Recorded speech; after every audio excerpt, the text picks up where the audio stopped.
Welcome to மாதாஸ் kitchen. இன்றைக்கி நம்ம என்ன பார்க்க போகிறோன்னா சாம்பார் சாதம். அதுக்கு தேவையான பொருள் என்னென்னு பார்க்கலாம் வாங்க.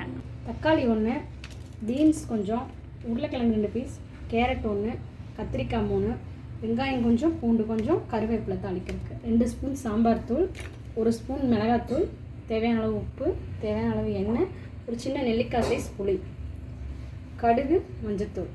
எப்படி செய்கிறதுன்னு பார்க்கலாம் வாங்க. இந்த டம்ளரில் 1 டம்ளர் அரிசி, 1/2 டம்ளர் பருப்பு 2 ஊற வச்சு வச்சுருக்கேன்.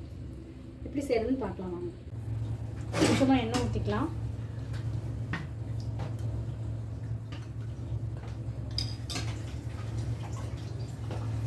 வெங்காயம் போட்டுக்கலாம்.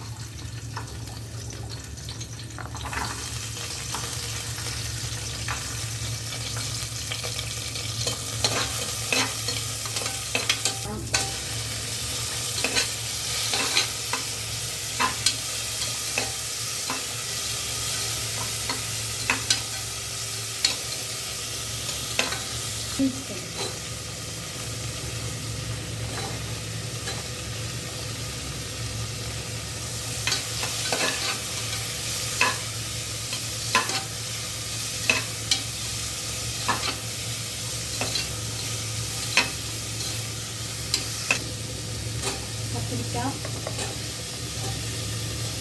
உருளைக்கிழங்கு, கேரட் எல்லாம் போட்டுக்கலாம். தேவையான அளவு உப்பு போட்டுக்கலாம்.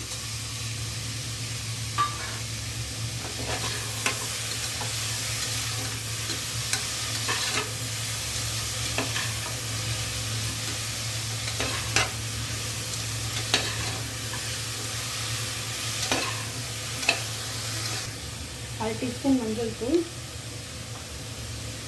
சாம்பார் தூள் போட்டுக்கலாம், மிளகாத்தூள், நல்லா கலந்து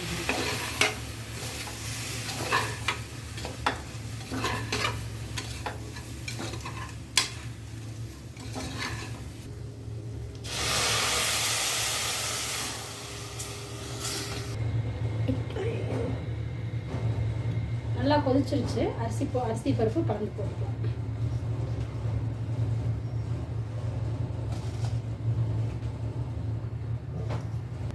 கரைச்சி வச்சிருக்க புளி ஊற்றிக்கலாம்.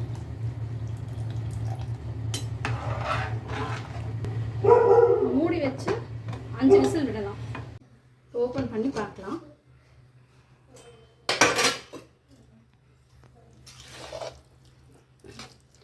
சாப்பாடு நல்லா குழஞ்சி வெந்திருக்கு. சின்ன தாளிப்பு போட்டுக்கலாம். தேவையான அளவுக்கு எண்ணெய், நெய் வேணும்னா நீங்கள் நெய் ஊற்றிக்கலாம். நான் இன்றைக்கி நெய் போடுறேன். உங்களுக்கு நெய் வேண்டாம் நெய் ஊற்றிக்கலாம்.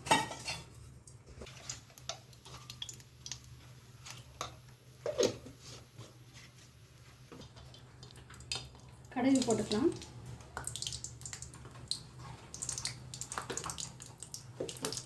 கருவேப்பிலை, கொத்தமல்லி,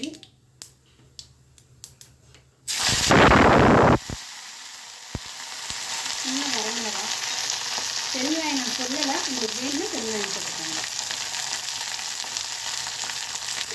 நம்ம செஞ்சுட்டு இருந்த சாம்பார் சாதம் ரெடி ஆயிடுச்சு. இந்த வீடியோ பிடிச்சிருந்தா லைக் பண்ணுங்கள், ஷேர் பண்ணுங்கள், சப்ஸ்கிரைப் பண்ணுங்கள், மறக்காமல் பெல் ஐக்கானை கிளிக் பண்ணுங்கள். அடுத்த வீடியோவில் சந்திக்கலாம்.